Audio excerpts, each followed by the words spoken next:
dem Feind gelungen, die Front in breiter Formation zu durchbrechen. Im Süden hat der Gegner Zossen genommen und stößt auf Stahnsdorf vor. Der Feind operiert jetzt am nördlichen Stadtrand zwischen Frohnau und Pankow und im Osten ist der Feind bis zur Linie Lichtenberg-Marsdorf-Karlshorst gelangt.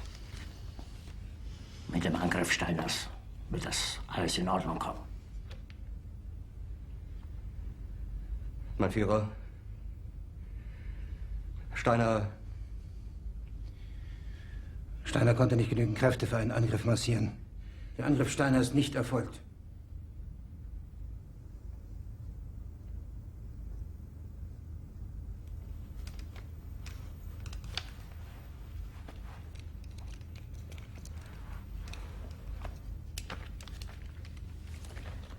Es bleiben im Raum Keitel, Jodl, Krebs und Burgdorf.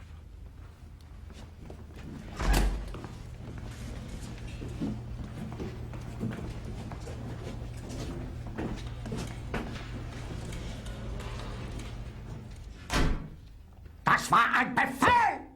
Der Angriff Steiners war ein Befehl! Wer sind Sie, dass Sie es wagen, sich meinen Befehl zu widersetzen? So weit ist das also gekommen. Das Militär hat mich belogen! Jeder hat mich belogen, sogar die SS! Die gesamte Generalität ist nichts weiter als ein Haufen niederträchtiger, treuloser Feiglinge! Mein Führer, ich kann nicht zulassen, dass die Soldaten, die für Sie verbringen... Nicht als Feiglinge! Verreiter, Versager! Mein Führer, was Sie da sagen, ist ungeheuerlich. Die Generalität ist das Geschmolz des deutschen Volkes! Sie ist ohne Ehre! Sie nennen sich Generale, weil Sie Jahre auf Militärakademien zugebracht haben, nur um zu lernen, wie man Messer und Gabel hält! Jahrelang hat das Militär meine Aktionen nur behindert. Es hat mir jeden nur ersichtlichen Widerstand in den Weg gelegt. Ich hätte gut daran getan, von Jahren alle höheren Offiziere liquidieren zu lassen, wie Stalin.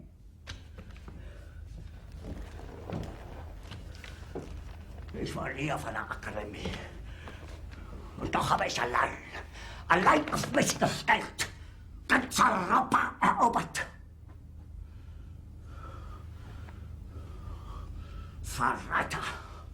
Von allem Anfang an bin ich so verraten und betrogen worden. Es wurde ein ungeheurer Verrat geübt am deutschen Volke. Aber alle diese Verräter werden bezahlen. Mit ihrem eigenen Blut werden sie bezahlen.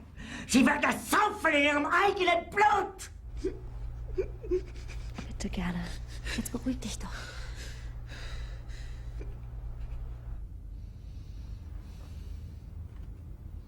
Meine Befehle sind in den Wind gesprochen.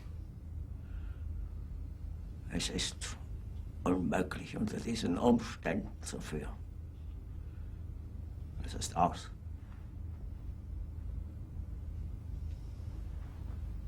Der Krieg ist verloren.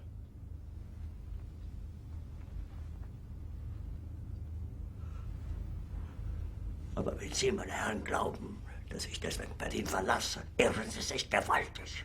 Eher jage ich mir eine Kugel durch den Kopf.